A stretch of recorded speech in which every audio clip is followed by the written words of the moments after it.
ఈ విధంగా మనం చేసుకొని దీన్ని మనం బెల్లం దీనికి తోడు కేజీ మునగ తీసుకొని కేజీ బెల్లం తీసుకోవాలి మనం క్వాంటిటీ.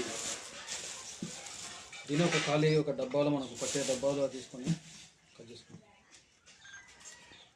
బెల్లం తీసుకున్నాక మనం దీన్ని ఫస్ట్ బెల్లాన్ని అడుగున ఒక లేరు లెక్క అడుగున వేసి మళ్ళా మునగాకు వేయాలి. మునగాకు ఒక లేరు, తర్వాత మళ్ళీ ఒక బెల్లం. ఈ విధంగా బెల్లాన్ని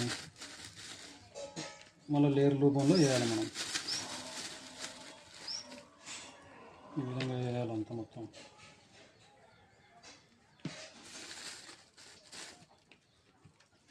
మనం మునగాకు వేయాలి.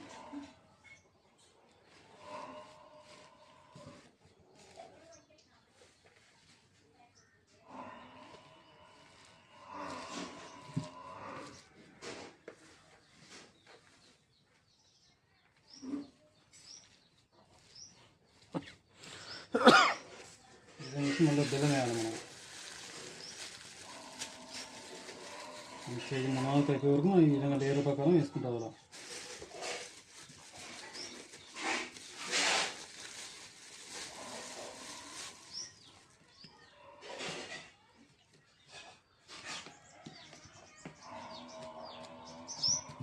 విధంగా చేసినాక మనం మునగాకు వేయాలి.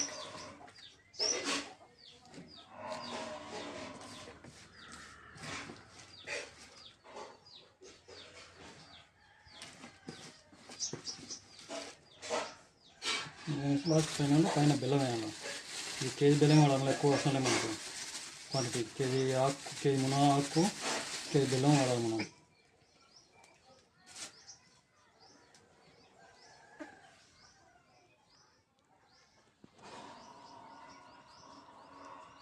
దీన్ని మనం ఉదయం సాయంత్రం కలపాలి. ఇలా తయారైనాక మనం 24 గంటల తర్వాత మనకు దీన్ని ఉదయం సాయంత్రం మనం కలపాలి. దీన్ని కలిపినాక వారం 10 రోజులకు మనకు తయారవుతుంది, ద్రావణం అనేది తయారవుతుంది. ఈ ద్రావణాన్ని మనం పంటపై పిచికారి చేయాలి.